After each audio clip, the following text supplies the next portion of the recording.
Hi friends, welcome to Lakshmi Max. இன்னைக்கு என்ன பார்க்க போறோம்னா ரயில்வேல ப்ரீவியஸ் இயர்ல கேட்ட மேக்ஸ் கொஸ்டின்ஸ் பார்க்க போறோம். 40% of a number is 750.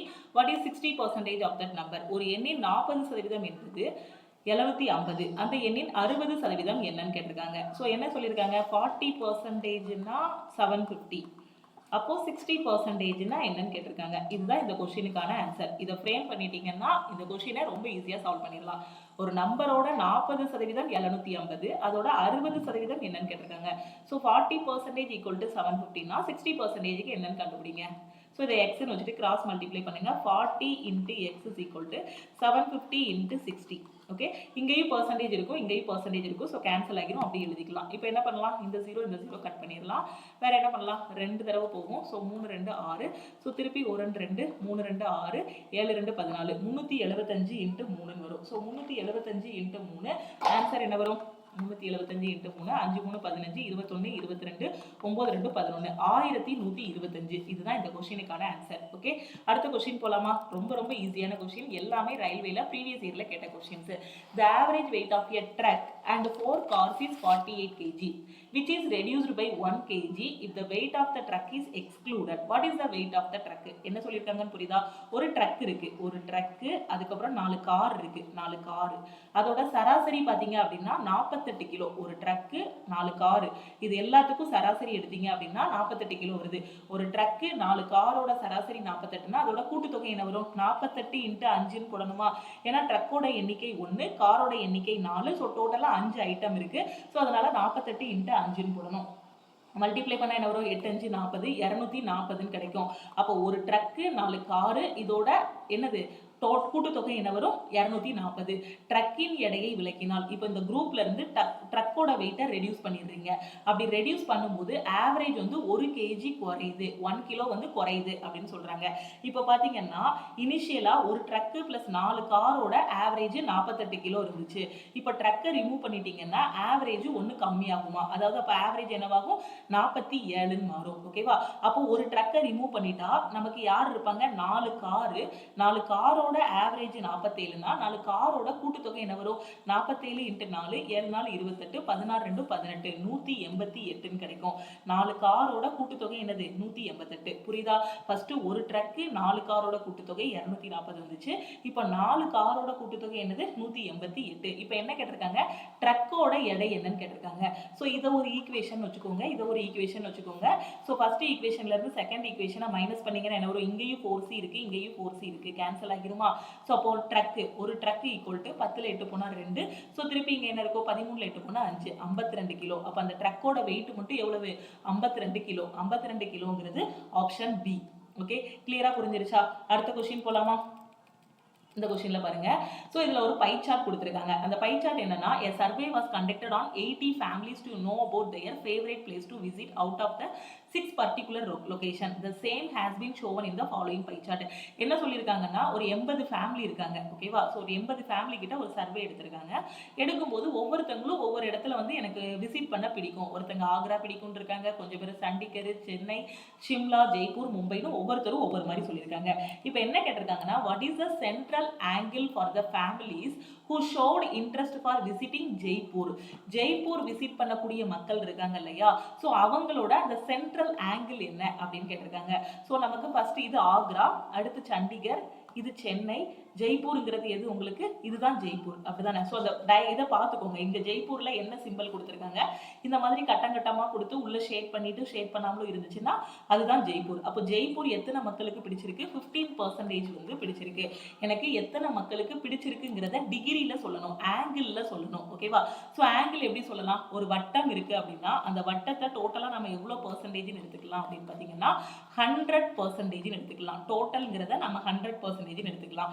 ஒரு வட்டம், அந்த வட்டத்தோட கோணமா பாத்தீங்கன்னா அதோட மொத்த கோணம் என்ன வரும்னா 360 டிகிரி தான் அதோட கோணமா இருக்கும். ஓகேவா? இது புரிஞ்சிருச்சுன்னா போதும், இந்த கொஸ்டினை ஈஸியா சால்வ் பண்ணிடலாம்.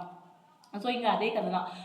ஒரு குறிப்பிட்ட 6 இடங்களில் 80 குடும்பங்களுக்கு போய் ஒரு சர்வே நடத்தும் போது ஒவ்வொருத்தவங்களுக்கும் ஒவ்வொரு இடம் வந்து பிடிச்சிருக்கு. அதுதான் அந்த பை சார்ட்ல சொல்லியிருக்கோம் அப்படிங்கிறத இங்கே வந்து எக்ஸ்பிளைன் பண்ணியிருக்காங்க. ஜெய்ப்பூருக்கு செல்ல ஆர்வம் காட்டிய குடும்பங்களின் மைய கோணம் என்னன்னு கேட்டிருக்காங்க.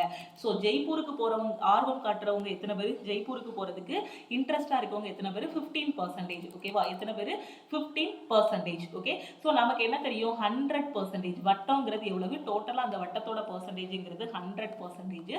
அந்த 100% டிகிரியில நம்ம எப்படி சொல்லலாம், 360 டிகிரின்னு சொல்லலாம்.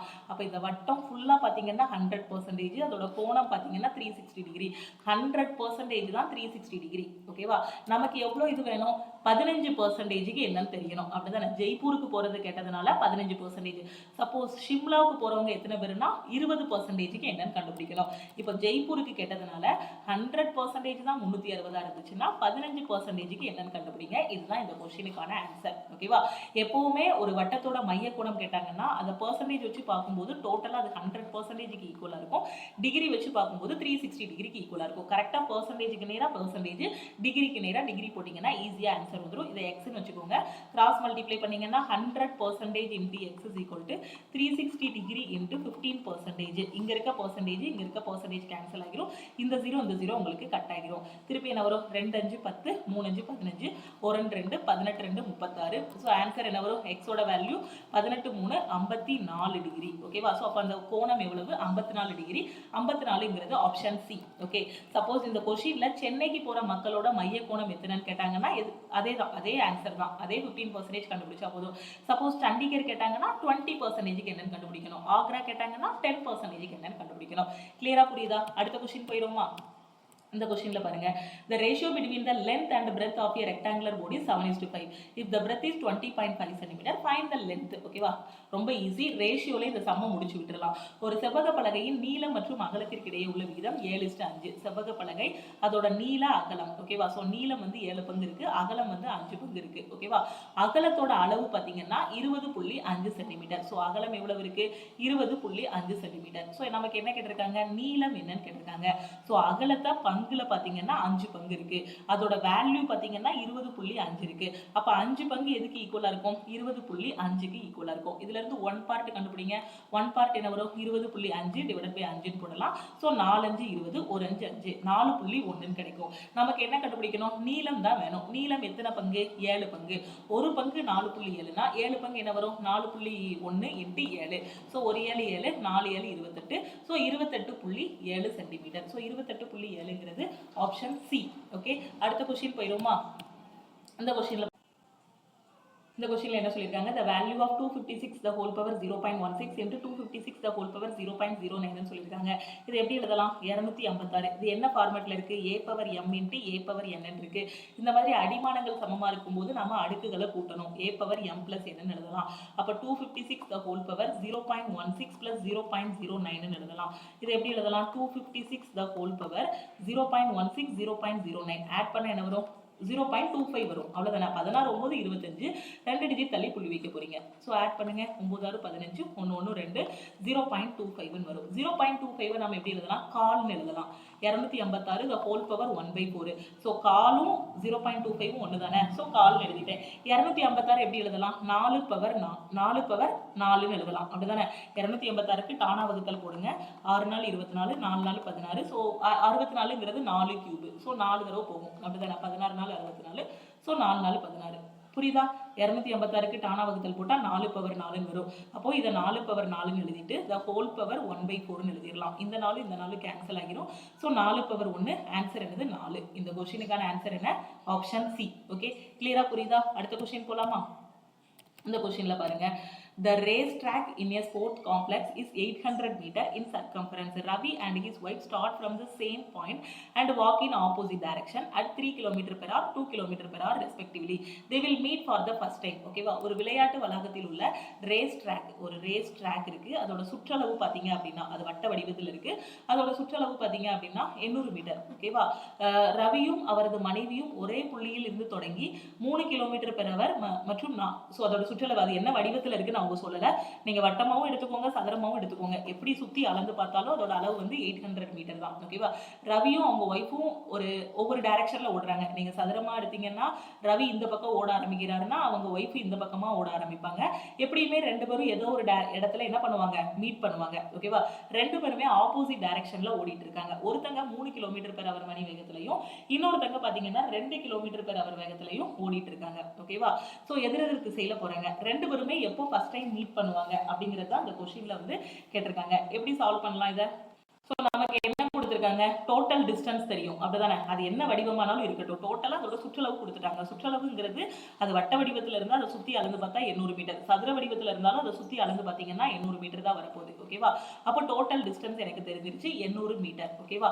நமக்கு என்ன தெரியும், speed equal to distance divided by time. நாம என்ன கண்டுபிடிக்கணும், எப்போ சந்திப்பாங்க அப்படிங்கிறது தான் தெரியணும். ஸோ டைம் தான் வேணும். ஸோ டைம் ஈக்குவல் டு என்ன எழுதலாம், டிஸ்டன்ஸ் பை ஸ்பீடுன்னு எழுதிக்கலாம். ஓகே, ஸோ நமக்கு என்ன தெரியும், இங்க ரெண்டு பேருமே ஆப்போசிட் டைரக்ஷன்ல போறாங்க அப்படின்னா ரிலேட்டிவ் ஸ்பீடு நமக்கு என்னது, ரெண்டு ஸ்பீடையும் ஆட் பண்ணணும். ரெண்டு பேருமே ஆப்போசிட் டைரக்ஷன் தானே போறாங்க, எதிரெதிர் திசையில தானே போறாங்க. அப்ப ரெண்டே ஆட் பண்ணீங்கன்னா 3 + 2 என்ன வரும், 5 கிலோமீட்டர் பெர் ஹவர்னு வரும். ஸோ ரிலேட்டிவ் ஸ்பீட் என்ன வரும், 5 கிலோமீட்டர் பெர் ஹவர். ஓகேவா? ஸோ டைம் தான் வேணும். So time equal to distance எவ்வளவு, 800 மீட்டர்ல இருக்கு, இது கிலோமீட்டர் பெர் ஹவரா இருக்கு. ஸோ இந்த kilometre per Howrah metre per செகண்டா மாத்தணும். அப்ப என்ன பண்ணணும், 5/18 மல்டிப்ளை பண்ணணும். அப்படிதானே? இது எல்லாமே டைம் அண்ட் டிஸ்டன்ஸ்ல நம்ம ஆல் இன் ஒன் கோர்ஸ்ல உங்களுக்கு டீச் பண்ணிருக்கேன், அதுல பாத்துக்கோங்க. So distance divided by time, distance divided by speed. Speed எவ்வளவு, 5 × 5/18. எதுக்காக 5/18 போட்டிருக்கேன்னா கிலோமீட்டர் பெர் ஹவரா இருக்கு, அதை மீட்டர் பெர் செகண்டா மாத்துறதுக்கு. எதனாலனா இங்க யூனிட் வந்து மீட்டர்ல இருக்கு. ஓகே, சோ ஆனா நமக்கு ஆன்சர் வந்து மினிட்ல இருக்கு, அதை இன்னொரு இதா யூனிட்டா நம்ம கன்வெர்ட் பண்ணணும். ஓகேவா? ஃபர்ஸ்ட் இதை கவனிங்க. இப்போ என்ன பண்ணலாம், 800 டிவைடட் பை 5 × 5, இந்த 18 மேல கொண்டு போயிடலாம், × 18. ஓகே, சோ கட் பண்ணலாமா, ஒரு 5 5 16 5 80, 1 5 5 3 5 15, 32 × 18 கிடைக்கும். ஸோ 32 × 18 செகண்ட்ஸ் வரும். அப்படிதானே? மேல இருக்கிறது மீட்டர், கீழே இருக்கிறது மீட்டர் பெர் செகண்ட் இருக்கு. ஸோ இதுவும் கேன்சல் ஆகிரும். ஸோ செகண்ட்ல வரும் ஆன்சர் வந்து. நமக்கு என்ன கொடுத்துருக்காங்க, மினிட்ல கொடுத்துருக்காங்க. அப்போ இந்த செகண்ட்ஸை மினிட்டா மாற்றணும். அப்போ நம்ம என்ன பண்ணணும், இதை 60ஆல டிவைட் பண்ணணுமா, ஏன்னா ஒரு நிமிஷத்துக்கு 60 செகண்ட் நமக்கு தெரியும். இது 60ஆல டிவைட் பண்ணீங்கன்னா இந்த செகண்ட்ஸ்ல இருக்கிறது மினிட்டா மாறிடும். ஸோ எப்படி பண்ணலாம், 3 6 18, 10 6 60. ஸோ வேற என்ன வரும், இதை மல்டிப்ளை பண்ணீங்கன்னா 96 கிடைக்கும். அப்படிதானே? 96, கீழே ஒரு 10 இருக்கு. So 9.6 minute. ஓகே, 9.6 மினிட்ங்கிறது ஆப்ஷன் ஏ. ஸோ இதுல பிகினர் என்ன பண்ணுவாங்கன்னா செகண்ட்ஸ்ல ஆன்சர் கண்டுபிடிச்சிருவாங்க. இவ்வளோ பெரிய ஆன்சரா வருதா, யூனிட்டை செக் பண்ண மாட்டாங்க. நமக்கு வரக்கூடிய ஆன்சர் அவங்க போற ப்ராசஸ் எல்லாமே கரெக்டா இருக்கும். பிகினர் கரெக்டா அந்த ப்ராசஸ்ல போவாங்க. பட் இந்த இடத்துல மிஸ்டேக் விடுவாங்க. அவங்க கண்டுபிடிக்கிறது செகண்ட்ஸ் அப்படிங்கிறத ஒரு செகண்ட் யோசிக்க மாட்டாங்க. ஸோ இங்க ஆப்ஷன்ஸ் எல்லாமே எதுல இருக்கு, மினிட்ல இருக்கு. ஸோ நமக்கு இவ்வளோ பெரிய ஆன்சர் வருது, அப்போ நம்ம கண்டுபிடிச்சிருக்கிறது தப்பு அப்படின்னு நினைச்சிருவாங்க. அப்படி கிடையாது. ஸோ செகண்ட்ஸை மினிட்டா கன்வெர்ட் பண்ணிக்கணும். சில இடத்துல மீட்டரை சென்டிமீட்டரா கன்வெர்ட் பண்ண வேண்டியிருக்கும், சில இடத்துல மீட்டரை கிலோமீட்டரா கன்வெர்ட் பண்ண வேண்டியிருக்கும், இந்த செகண்டா மினிட்டா மாற்ற வேண்டியிருக்கும், மினிட்டை செகண்டா மாற்ற வேண்டியது இருக்கும், சம்டைம்ஸ் செகண்டா அவர்ஸா மாற்றுற மாதிரி இருக்கும். ஓகேவா? ஸோ அதனால அந்த யூனிட் கன்வர்ஷன்ஸ் எல்லாமே தெரிஞ்சு வச்சுக்கோங்க. அடுத்த கொஸ்டின் போவோமா? இந்த கொஸ்டின்ல பாருங்க, a bike rider covers 100 km at a speed of 75 km per hour. At what speed does the rider have to drive for the next 1 hour to get an average speed of 90 km per hour? என்ன சொல்லியிருக்காங்க, ஒரு bike rider மணிக்கு 75 kilometre வேகத்தில் 100 kilometre சராசரியாக மணிக்கு 90 kilometre, அதாவது என்ன பண்றாரு அப்படின்னு பாத்தீங்கன்னா ஃபர்ஸ்ட் 75 கிலோமீட்டர் பெர் அவர் வேகத்துல ஒரு 100 கிலோமீட்டர் கடந்துடுறாரு. ஓகேவா? அடுத்து என்ன பண்றாருன்னா 90 கிலோமீட்டர் பெர் அவர் வேகத்தை பெறுறதுக்கு, இந்த 90 கிலோமீட்டர் பெர் அவர் வேகத்தை பெறுறதுக்கு அடுத்த 1 மணி நேரத்துக்கு அவர் வந்து எவ்வளவு ஸ்பீட்ல ஓட்டணும். ஓகேவா? அவரோட ஆவரேஜ் ஸ்பீடு 90 சொல்றாங்க. என்னன்னா இங்க 95 கிலோமீட்டர் பெர் அவர்ல 100 கிலோமீட்டரை கடந்துடுறாரு. அடுத்த 1 மணி நேரத்துக்கு ஒரு ஸ்பீட்ல போறாரு. ஓகேவா? அந்த ஸ்பீடுக்கும் இந்த ஸ்பீடுக்கும் நீங்க ஆவரேஜ் எடுக்கும்போது உங்களுக்கு எவ்வளவு வருது, 90 கிலோமீட்டர் பெர் அவர் வருது. அப்ப இந்த ஸ்பீடு என்னன்னு கேட்டிருக்காங்க. புரியுதா? கொஞ்சம் ரிவர்ஸ்ல போய் யோசிக்கணும், ரொம்பலாம் யோசிக்க வேண்டாம். இப்போ என்னன்னா நம்ம ஆவரேஜ் ஸ்பீட் எப்படி கண்டுபிடிப்போம், ஃபர்ஸ்ட் ஒரு ஸ்பீட்ல போவோம், அடுத்து ஒரு ஸ்பீட்ல போவோம். ரெண்டுக்கும் நம்ம என்ன பண்ணுவோம், total distance divided by total டைம்னு போட்டு ஆவரேஜ் ஸ்பீடு கண்டுபிடிப்போமா. இப்போ என்னன்னா ஃபர்ஸ்ட் ஸ்பீடு கொடுத்துட்டாங்க, ஆவரேஜ் ஸ்பீடும் கொடுத்துட்டாங்க, ஃபர்ஸ்ட் ஸ்பீடும் கொடுத்துட்டாங்க, ஆவரேஜ் ஸ்பீடும் கொடுத்துட்டாங்க. ரெண்டாவதா போகக்கூடிய ஸ்பீடு என்னன்னு கேட்டிருக்காங்க. ஓகேவா? அடுத்து பயணம் பண்ணக்கூடிய ஸ்பீடு. 2 ஸ்பீடு இருந்தால் நமக்கு ஆவரேஜ் கண்டுபிடிக்க முடியும், 3 ஸ்பீடு இருந்தாலும் நம்மளால ஆவரேஜ் கண்டுபிடிக்க முடியும். Average speed equal to total distance divided by total time. Sometimes நம்ம என்ன பண்ணுவோம், டிஸ்டன்ஸ் கான்ஸ்டன்டா இருந்தால் 2ab divided by a + b போடுவோம். அப்படிதானே? ஸோ இந்த இடத்துல ஃபர்ஸ்ட் ஸ்பீடும் கொடுத்துட்டாங்க, ஆவரேஜ் ஸ்பீடும் கொடுத்துட்டாங்க, ரெண்டாவதா அவர் ஒரு ஒரு குறிப்பிட்ட தூரத்தை கடந்திருப்பார் இல்லையா, அதுல என்ன ஸ்பீடு அப்படிங்கிறது தான் இந்த கொஸ்டின்ல கேட்டிருக்காங்க. ஓகேவா? ஸோ இப்போ நமக்கு டைம் டேக்கன் தெரியணும், அப்படிதானே? ஸோ நமக்கு என்ன தெரியும்? Average speed equal to total distance divided by total time. இதை நல்லா ஞாபகம் வச்சுக்கோங்க. இந்த ஃபார்முலா எங்க யூஸ் பண்ணணும், அந்த 2ab divided by a plus b எங்க யூஸ் பண்ணணுங்கிறதுக்கான டிஃபரன்ஸ் வந்து நம்ம ஆல் இன் ஒன் கோர்ஸ்ல உங்களுக்கு ரொம்ப தெளிவா சொல்லி கொடுத்துருப்பேன். ஓகேவா? ஸோ அதில் நீங்க பார்த்துக்கோங்க. டிஸ்டன்ஸ் கான்ஸ்டன்டா இருந்தா இதை யூஸ் பண்ணணும், டிஸ்டன்ஸ் கான்ஸ்டன்டா இல்லைன்னா இந்த ஃபார்முலா யூஸ் பண்ணணும். ஓகேவா? ஸோ இப்போ நம்ம பார்த்தோம்னா அந்த 100 கிலோமீட்டர் இருக்கு இல்லையா, அதை கடக்கிறதுக்கு அவர் எடுத்துக்கொள்ளப்பட்ட நேரம் என்னன்னு ஃபர்ஸ்ட் கண்டுபிடிப்போமா? Speed equal to distance divided by time. Time equal to distance by ஸ்பீடுன்னு தெரியும். டிஸ்டன்ஸ் எவ்வளவு? 100 kilometre. So 100 divided by speed எவ்வளவு? 75. ஓகே, ஸோ இதை கட் பண்ணா என்ன வரும்? 4/3 டைரக்டா எழுதிடலாமா? 25 வாய்ப்பாடுல கட் பண்ணீங்கன்னா 3 25 75, 4 25 100. ஸோ 4/3 ஹவர்ஸ்ன்னு கிடைக்கும். ஓகே, ஸோ இப்போ ரெண்டாவது இதுல ஸ்பீடு நமக்கு தெரியும். ரெண்டாவது பயணத்துல பாத்தீங்கன்னா கடந்த தொலைவு நமக்கு தெரியுமா? ரெண்டாவது பயணத்துல கடந்த தொலைவு தெரியுமா? தெரியாது. இது ஆவரேஜ் ஸ்பீடுங்கிறது ஃபர்ஸ்ட் உள்ள ஸ்பீடு ரெண்டாவது உள்ள ஸ்பீடுக்கும் உள்ள ஆவரேஜ். இது வந்து ஆவரேஜ். இந்த 90ங்கிறது ரெண்டாவது ஸ்பீடு கிடையாது, இது ஆவரேஜ் ஸ்பீடு. ஸோ ரெண்டாவது ஸ்பீடை நீங்க என்ன எடுத்துக்கோங்க அப்படின்னு பாத்தீங்கன்னா, ரெண்டாவது ஸ்பீடை வந்து ஒய்ன்னு எடுத்துக்கோங்க. ஓகேவா? ஒய் கிலோமீட்டர் பெர் ஹவர்னு எடுத்துக்கோங்க. ஓகேவா? ஸோ அப்போ ரெண்டாவது ஸ்பீட்ல அவர் எவ்வளவு நேரம் பயணம் பண்றாரு? 1 hour பயணம் பண்றாரு. ரெண்டாவது ஸ்பீடை யூஸ் பண்ணி 1 மணி நேரம் தான் பயணம் பண்றாரு. அப்போ ஒய் கிலோமீட்டர் பெர் ஹவர்னு எடுத்திருக்கோம். பெர் ஹவர்னா என்ன அர்த்தம்? 1 மணி நேரத்துக்கு அவன் ஒய் கிலோமீட்டர் கடந்திருப்பான். இதை 10ன்னு எடுத்திருந்தா 10 கிலோமீட்டர் பெர் ஹவர்னா என்ன அர்த்தம்? 1 மணி நேரத்துக்கு 10 கிலோமீட்டர் கடக்கிறான்னு அர்த்தம். 75 கிலோமீட்டர் பெர் ஹவர்னா என்ன அர்த்தம்? 1 மணி நேரத்துக்கு 75 கிலோமீட்டர் கடக்கிறான்னு அர்த்தம். இதுக்கு என்ன அர்த்தம்? 1 மணி நேரத்துக்கு ஒய் கிலோமீட்டர் கடந்திருக்கான்னு அர்த்தம். அந்த ரெண்டாவது இதுல பயணம் பண்றதே மொத்தமே என்னது? ஒரு மணி நேரம் தான். அப்ப இதுல டிஸ்டன்ஸ் எவ்வளவு? டிஸ்டன்ஸ் எவ்வளவு நமக்கு? ஒய். ஓகேவா? ஏன்னா 1 மணி நேரம் தான் பயணம் பண்ணியிருக்கான். ஸோ டோட்டல் டிஸ்டன்ஸ் எவ்வளவு? ஒய். ஓகேவா? ஸோ நமக்கு என்ன தெரியும்? Average speed equal to total distance divided by total டைம்னு தெரியும். டோட்டல் டிஸ்டன்ஸ் எவ்வளவு? ஃபர்ஸ்ட் இதுல எவ்வளவு பார்ட் கடந்திருக்கான்? 100 கிலோமீட்டர். Okay, so 100. ரெண்டாவது இதில் எவ்வளோ kilometre? Y kilometre divided by total time. So total time first பார்ட்டில் எவ்வளோ டைமு? 4/3 hour. செகண்ட் பார்ட்டில் எவ்வளவு? 1 hour. ஓகேவா? ஸோ 4/3 + 1ன்னு போட்டுடலாம். ஓகேவா? ஸோ இதுதான் நமக்கு என்னது? Average speed. ஆவரேஜ் ஸ்பீடு என்னன்னு கொஸ்டின்ல சொல்லியிருக்காங்க? 90ன்னு சொல்லியிருக்காங்க. ஸோ அந்த 90 இங்கே போட்டுடலாமா? புரியுதா? ரொம்ப ஈஸியான கான்செப்ட் தான். நம்ம இது வரைக்கும் நமக்கு டைரக்டா ஒரு 2 ஸ்பீடை கொடுத்துட்டு ஆவரேஜ் ஸ்பீடு கண்டுபிடிங்கன்னு கேட்பாங்க. இப்போ ரொம்ப வித்தியாசமா என்னன்னா, ஆவரேஜ் ஸ்பீடும் கொடுத்துட்டு ஒரு ஸ்பீடு கொடுத்துட்டு இன்னொரு ஸ்பீடு என்னங்கிறத கேட்டிருக்காங்க. ஓகேவா? அந்த ஸ்பீடை தான் நம்ம என்ன பண்ணியிருக்கோம்? ஒய்ன்னு அசியூம் பண்ணியிருக்கோம். Okay, so Y kilometre per hour. ஓகேவா? ஸோ இதுல ஒய் டிஸ்டன்ஸும் ஸ்பீடும் இதுல சேமா தான் இருக்கும். ஓகேவா? ஸோ என்னங்கிறத அடுத்து சொல்றேன். இப்போ இதை ஈக்குவேஷன் இதை வந்து என்ன பண்ணிக்கலாம்? கிராஸ் மல்டிப்ளை பண்ணலாமா? இதை எப்படி எழுதலாம்? 100 + y டிவைடட் பை இதுக்கு எல்சிஎம் எடுத்தீங்கன்னா 7/3ன்னு எழுதலாம். ஈக்குவல் டு 90ன்னு கிடைக்கும். ஸோ இதை குறுக்க மல்டிப்ளை பண்ணுங்க, இந்த பக்கம் கொண்டு போங்க.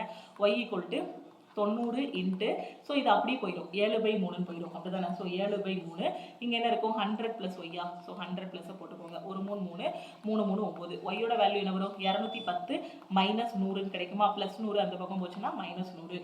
ஸோ ஒய்யோட வேல்யூ உங்களுக்கு என்ன வரும்? 110. ஓகேவா? ஸோ ஒய்ங்கிறது நமக்கு டிஸ்டன்ஸ் தான். ஓகேவா? நமக்கு ஸ்பீடு தான் கேட்டிருக்காங்க. So speed equal to distance எவ்வளவு? 110. டைம் எவ்வளவு? 1 hour எடுத்துக்கிறாங்க. டிவைட் பை 1 போட்டாலும் அதே ஆன்சர் தான் வரப்போகுது. So 110 kilometre per hour. So ரெண்டாவதா உள்ள ஸ்பீடு எவ்வளவு? 110 kilometre per hour. So option A தான் கரெக்ட். ஃபர்ஸ்ட் அவர் போனது 75 கிலோமீட்டர் பெர் ஹவர். ரெண்டாவது அவர் போனது 110. ஓகேவா? ஸோ 75 110. ஸோ டோட்டலா அந்த பயணத்துல அவரோட ஆவரேஜ் எவ்வளவு வந்திருக்குன்னா 90 கிலோமீட்டர் பெர் ஹவர். இது ரெண்டையும் ஆட் பண்ணி டிவைட் பை 2 போட்டுறாதீங்க. இந்த இடத்துல நாம என்ன பண்ண முடியாது? 2ab divide by a + formula போட முடியாது. ஏன்னா இங்க வந்து டிஸ்டன்ஸ் வந்து வேற டிஸ்டன்ஸா இருந்துச்சுன்னா ஆவரேஜ் ஸ்பீடு இந்த மாதிரி தான் கண்டுபிடிக்கணும். ஸோ இது எல்லாமே கான்செப்ட். இது உங்களுக்கு புரிஞ்சிச்சுன்னா இந்த கொஸ்டின் வந்து ரொம்ப ரொம்ப ஈஸியான கொஸ்டின். ஓகேவா? ஏன்னா நம்ம இந்த ஃபார்முலா எங்க யூஸ் பண்ணுவோம் ஆவரேஜ் ஸ்பீடுக்கு, இந்த ஃபார்முலா எங்க யூஸ் பண்ணுவோங்கிறத தெளிவா புரிஞ்சுக்கோங்க. உங்களுக்கு பேசிக்ஸ் எதுவுமே தெரியல அப்படின்னா நம்மளோட ஆல் இன் ஒன் கோர்ஸ்ல ஜாயின் பண்ணிக்கோங்க. அதுல A to Z எல்லாமே நீட்டா டீச் பண்ணியிருக்கோம். மேக்ஸ், ரீசனிங், ஜெனரல் அவேர்னஸ் எல்லாமே டீச் பண்ணியிருக்கோம். எந்த காம்படிட்டிவ் எக்ஸாம் ப்ரிப்பேர் பண்ணாலும் சரி அந்த ஒரு கோர்ஸ்லேயே நீங்க வந்து ஜாயின் பண்ணாலே போதுமானது. ஓகேவா? ஸோ அடுத்த கொஸ்டின் பாருங்க. The average marks of the students of section A and section B of class 11 in a school have been presented in the following bar graph. ஓகேவா, செக்ஷன் A செக்ஷன் B ல உள்ள mark வந்து சொல்லியிருக்காங்க. இங்க என்ன சொல்லியிருக்காங்க, in which subject is difference in the average marks of the two sections the highest. எந்த பாடத்தில் இரண்டு பிரிவுகளின் சராசரி மதிப்பெண் வித்தியாசம் அதிகம் கேட்டிருக்காங்க. ஓகேவா, ஸோ இங்கிலீஷ்ல பாருங்க, ரெண்டு பேருக்கும் டிஃபரன்ஸ் எடுங்க. 83 மைனஸ் 76 7 வரும். அப்படிதானே, 95 மைனஸ் 83 ரெண்டு செக்ஷனுக்கும் டிஃபரன்ஸ் எடுங்க. என்ன வரும், 12 வருமா, 5ல 3 போனா 2, 9ல 8. இதுல என்ன வரும் டிஃபரன்ஸ், 2 வரும். 78 மைனஸ் 69 டிஃபரன்ஸ் வந்து 9 வரும். இதுல டிஃபரன்ஸ் எடுங்க, 69 மைனஸ் 65 4 வரும். ஓகேவா, ஸோ எதுல வந்து ஹையஸ்ட்னு கேட்டிருக்காங்க. இருக்கிறதுலே ஹையஸ்டானது என்ன டிஃபரன்ஸ் வருது, 12 தான் இருக்கிறதுலே ஹையஸ்டான டிஃபரன்ஸ். அப்ப எந்த சப்ஜெக்ட், மேக்ஸ். அப்ப இந்த கொஸ்டினுக்கான ஆன்சர் என்ன, மேக்ஸ். மேக்ஸ்ங்கிறது ஆப்ஷன் பி. ஓகே, இந்த கொஸ்டின்ல பாருங்க, a by 6 equal to b by 10 equal to c by 4 a plus b plus c divided by a என்னன்னு கேட்டிருக்காங்க. ஓகே, ஸோ இது ரொம்ப ஈஸியான கொஸ்டின். இந்த கொஸ்டினை பார்த்தோன்னே a யோட வேல்யூ என்னன்னா a க்கு கீழே என்ன இருக்கோ அதுதான் a யோட வேல்யூ, b யோட வேல்யூ என்னன்னா b க்கு கீழே என்ன இருக்கோ அதுதான் b யோட வேல்யூ, c யோட வேல்யூ என்னன்னா c க்கு கீழே என்ன இருக்கோ அதுதான் c யோட வேல்யூ. இது ரொம்ப ரொம்ப ஈஸியான கொஸ்டின். அடிக்கடி எஸ்எஸ்சிலையும் கேட்பாங்க, ரயில்வே அதே மாதிரி டிஎன்பிஎஸ்சிலையும் அடிக்கடி கேட்கக்கூடிய கொஸ்டின். அப்ப a யோட வேல்யூ என்னது 6 பிளஸ் b யோட வேல்யூ என்னது 10, c யோட வேல்யூ என்னது 4 டிவைடட் பை ஏன்னு கொடுத்துருக்காங்க. ஏயோட வேல்யூ என்னது 6, ஸோ அந்த 6 கீழே போடுங்க. அவ்வளோதான், 14 6 20, ஸோ 20 பை 6ன்னு எழுதலாம். இதை இன்னும் சிம்பிளிஃபை பண்ணீங்கன்னா 10 2 20 3 2 6 10 பை 3ன்னு சொல்லலாம். ஸோ 10 பை 3ங்கிறது ஆப்ஷன் சி. ஓகே, அடுத்த கொஸ்டின் போலாமா.